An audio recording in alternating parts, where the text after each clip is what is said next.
वफाकी हुकूमत की राइट साइजिंग की जानी पेशकदमी जारी है। मुख्तलिफ वजारतों के 826 मुलाजमीन सरप्लस करार दे दिए गए। 530 मुलाजमीन दीगर महकमों में एडजस्ट कर दिए गए। राइट साइजिंग से वफाकी हुकूमत पर माली बोझ में 3 करोड़ 99 लाख रुपए माहाना बचत। वजारत कौमी गजाई तहफ़्फ़ुज़ के 650 मुलाजमीन सरप्लस करार दे दिए गए।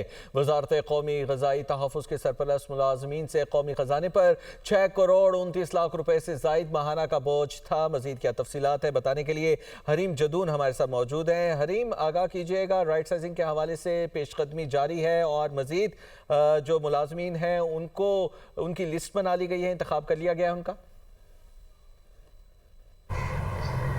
देखिए, बिल्कुल ऐसा ही है। गवर्नमेंट की जानिब से तकरीबन 1 साल पहले राइट साइजिंग के हवाले से इनिशिएटिव लिया गया था, जिसमें जो मुख्तलिफ वजारतें हैं उनमें जो सरप्लस मुलाजमीन है, यानी कि जो इजाफी मुलाजमीन है, उनके हवाले से एक लिस्ट बनाई गई थी। तो इसमें जो मिनिस्ट्रीज़ के हवाले से डाटा सामने आया वो ये कि 826 मुलाजमीन जो है मुख्तलिफ वजारतों से उनको सरप्लस करार दिया गया था। जिन 826 मुलाजमीन की मैं बात कर रही हूँ उनमें से फिर 530 जो मुलाजमीन थे उनको मुख्तलिफ जो मिनिस्ट्रीज़ थी उनके अंदर एडजस्ट कर दिया गया था। अब इनको एडजस्ट करने के बाद जो कौमी ख़जाना है उसकी बात कर ले तो 3 करोड़ 99 लाख रुपए की माहाना बचत जो है वो कौमी ख़जाने को हो रही है राइट साइजिंग करने के बाइस।